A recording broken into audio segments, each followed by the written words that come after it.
I would love for you guys to welcome out the founder and visionary of United and True, Sandra Coates.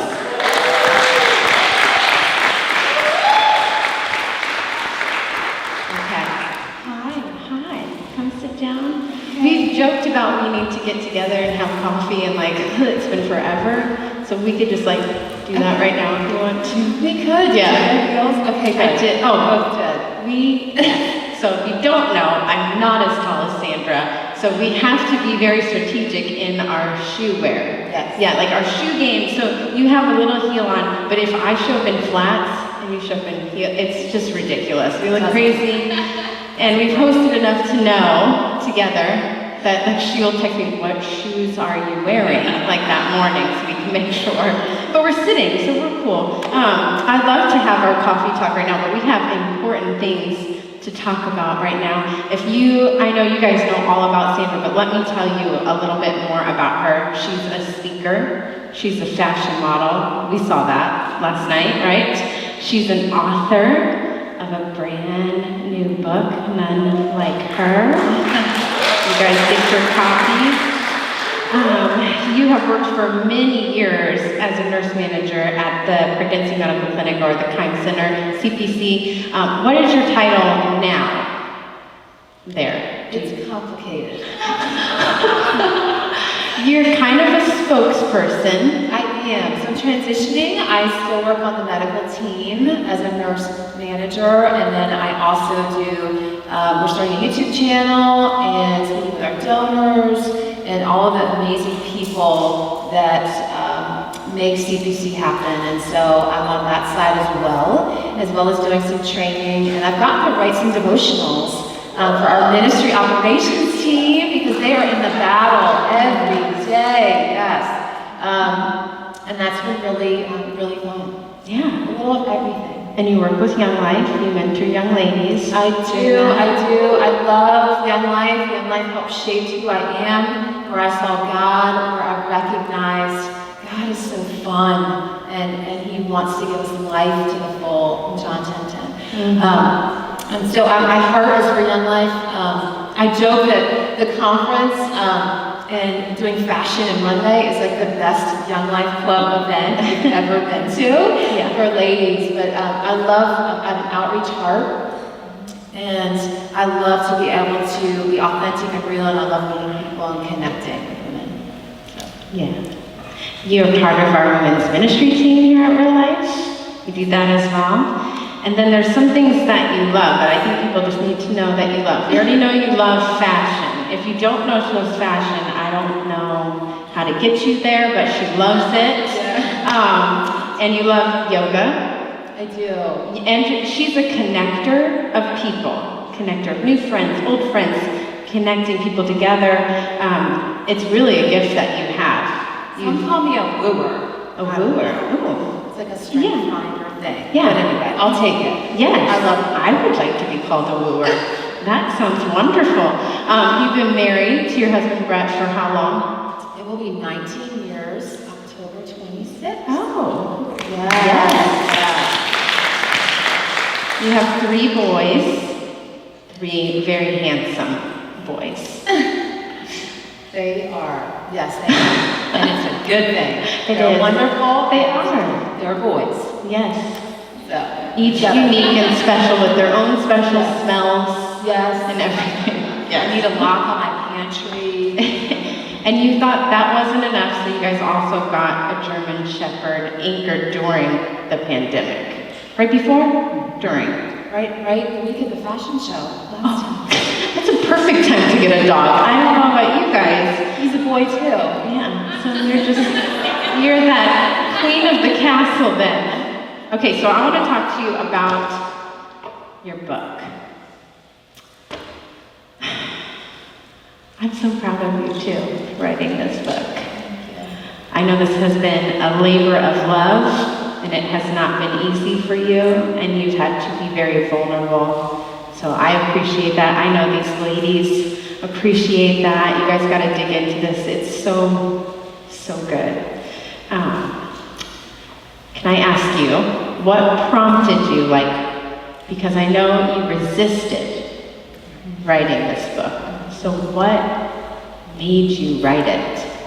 What was the thing that you just could not say no to? So in writing down this book, I will say, after we put together the first fashion show experience in January of 2020, I realized that what God had done in my life, how He had transformed me from being, I've always been fought such insecurity. I lacked so much confidence. I hated my size. I wanted to be someone different for so long that I don't think I realized there was anything else. And when God awakened that, and I speak about that in the book, and gave me opportunities to say, no, I want you, the very thing you don't want to do. Be in the spotlight, be on the stage, be vulnerable in that way. Because I've been questioned about my size for so long. And I questioned myself. Then God started to rewrite that identity, one yes at a time. I realized this is not just for me. He transformed me. He transforms us, and He uses those battle scars that we bear and the trauma that we face. But it's not just for us. And I realized after that event, when it was such a birth of this movement, that it wasn't just for me. And the Holy Spirit said, I didn't just do this for you. You need to write it down. And I thought, that's funny. I'm not a writer. I'm like the queen of run-on sentences. I just had to vomit it all out. And thank goodness for editors who can come in and tell you what parts need to leave and what parts need to stay. I'm so glad that you did write it, that you stepped into that place. It's like that dream that God gives you, and you were willing and bold and brave to step into that. I want to ask you, as you were writing it, did you have like somebody or a group of people in mind as you wrote it? Who was that audience that you were writing to? It started out when I was writing it. It came from a place of when I was in some fashion shows. And I was so in over my head, and I thought, what am I doing here? I don't belong here.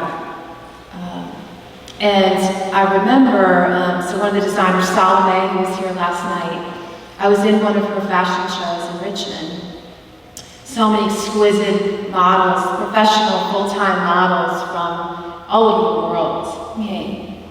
And she chose me. She said, there's something about your spirit. I want you in the show. And I didn't know what that meant. I thought, you look at your resume, you look at, let me see what you can do. And then I'll decide. That's not how she did that. God used her, and I told her this backstage last night. I said, just so you know, you're in my book. I said, your name's not in my book, but what God told me on the runway when I was in your show, which was, Sandra, you're here for a reason. The beauty in me and the light in me is far more beautiful than any model out there, any woman out there. And I thought, oh my gosh, every woman and every girl needs to know this. She needs to be able to see this. She has the beauty that the world is longing for. So she doesn't need to compete. She doesn't need to chase after that. Everything she has is already hardwired within her. And so it really is for women, it is for girls. People say, what's the age group? I'm like, I don't know. I really don't, because I feel like it's a word, it's a timely word for so many groups of women. Yeah. And that's because God He's called us to bear a piece of His beauty. That's part of why we're here. Okay, in your book, you do give a list of women that this is for. And I think the list goes beyond this list, what you just said. There's really no limits to who this book is for and who this message is for. But here are a few things. You said it's to the ones who used to be skinny or feel attractive, to the ones who feel like she has nothing to offer, to the one who is still waiting for a soulmate, to the one deemed infertile, got it, who longs for motherhood, to the one who has faced adultery, to the one who can't expose her secret, to the one who used to be healthy and now faces illness, to the one who was adopted and grew up in foster care, to the one who had an abortion, to those who had to grow up too fast and couldn't be kids, to the one using her body for money, to the one who can't see anything good in the mirror and starves herself, binges and gorges, or thinks that cutting will release some of the pain, to the one who is valued for her appearance and yet continuously feels empty, to those plagued with mental health struggles or addictions who long to feel alive and free, and to the stay-at-home mom who feels anonymous and just wants to find a piece of herself again. You said, that is who it's for, and that is the group of people that his confidence, his promises are for, that they can hold them as their own. That's who you wrote for. And I don't know if you guys heard yourself somewhere in here, but just know that this message is for you, this book is for you. The vision that God gave Sandra for it is for you as well. A lot of these, if you read her book, a lot of these things that she names off are some things that you dealt with or struggled with, right, in your childhood. And so how do you view those challenges you faced as a young girl or woman now in hindsight? Do you see how God has used those struggles to lead you to the place where you are now? Yes, oh, that's a great question. You know, I feel as if because of what I've been through, I was close to 200 pounds and I was about 5'9" when I was in 5th grade, going into middle school. Miserable. I didn't know what to do, and my parents tried so hard to tell me about my beauty, to tell me about my purpose, but it was deeper than that. It was a war. We all have this war that will come against us. And so none of us are exempt from the war. Mine happened to be very obvious. It was on the outside. And so, but it really seeped into the inside. And so what happened was, as an adult now, and all that God has freed me from, and as Dr. Jackson talked about last night, flip the script of adversity and said, I want to use the very thing that you struggled with, the very thing that you thought you had none of, confidence, positive body image. You didn't hate how you looked. You wanted to be healthy and you wanted to be strong, and you wanted God to show you his beauty in you. When you see things that are ugly about you, you ask God to rewrite it and show you today. Show me my beauty today. Show me you in me today. I don't see it. I don't feel it. I don't want to be me today. I didn't know I could do that. I didn't know that that was available to me. And so now I see women. I see them. I see myself in them. I see the warrior in them. I got to have coffee with a young woman, and she said, my C-section scar is so ugly. It was an emergency. They had to do, not the little cute bikini cut, but they had to do that really ugly scar to get the baby out. And I still remember that. It was traumatic, and a lot of things happened. And she talked about that. And we lived at the beach, and she talked about wearing a bathing suit. There was this whole series of things when I realized, I said, you're a warrior with battle scars.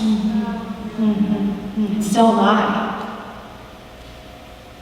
And that's what this book is about. It's about the war that's after your beauty, that's after your identity. The enemy doesn't want you to know who you are.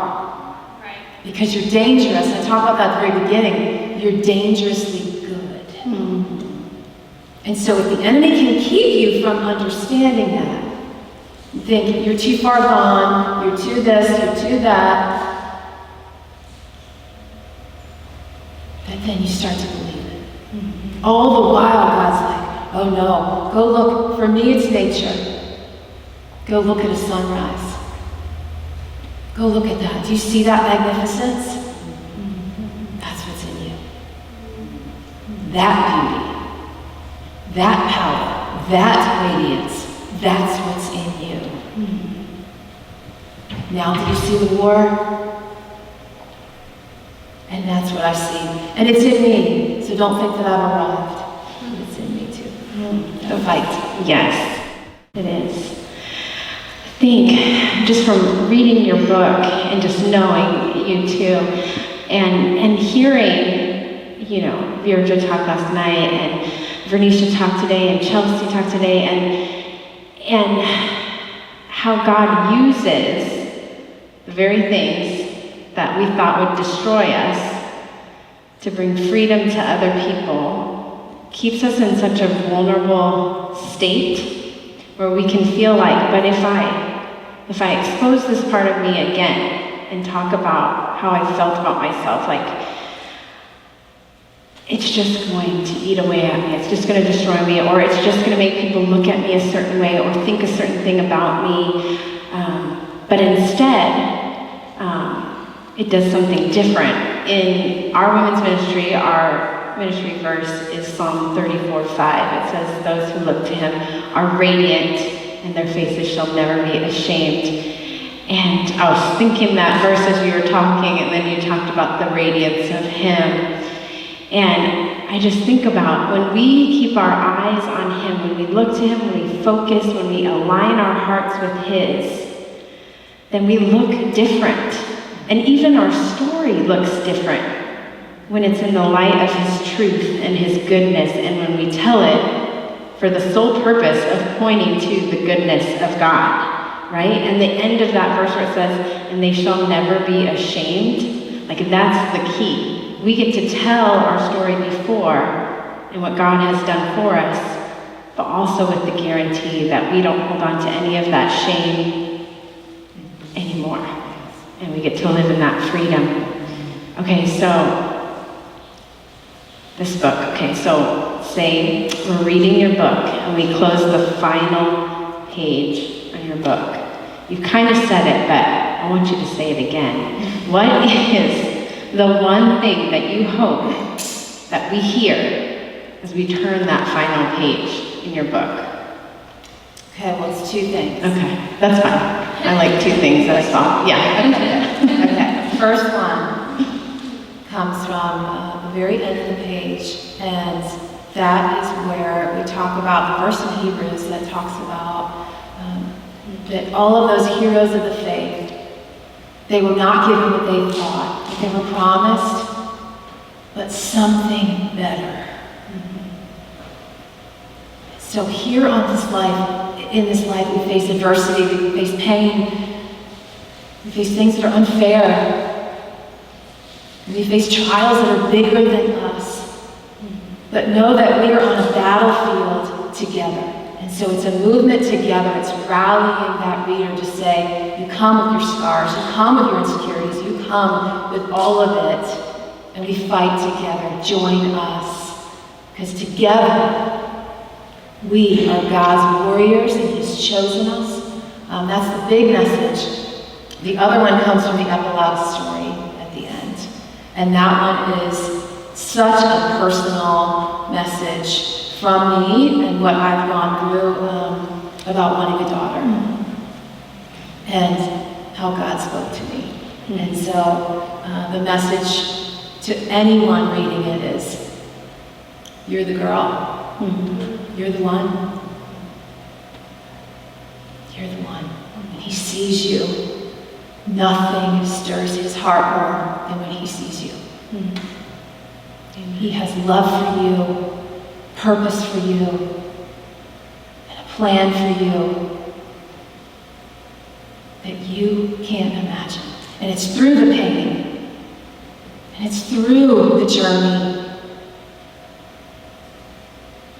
So none of us have arrived. And so the encouragement of it is, you have to know first that you're the girl. Yes. And then out of that, you move and you see that power come, and you want to tell every girl and every woman.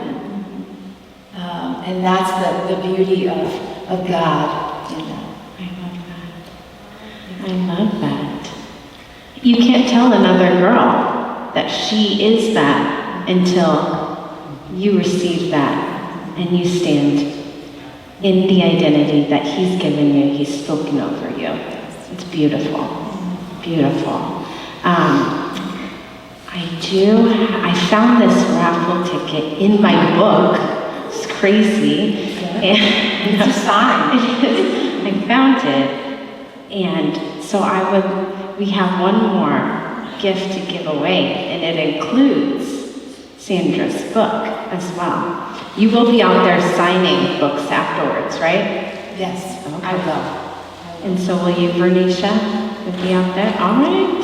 Yes. Okay, so get them out again. Roz is ready. You are ready, girl. Okay.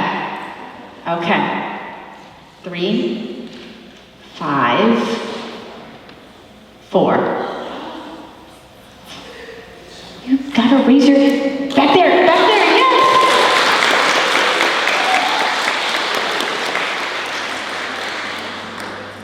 All right, ladies, we're gonna take a break, but before we do, can we give Sandra a round of applause? Thank you so much.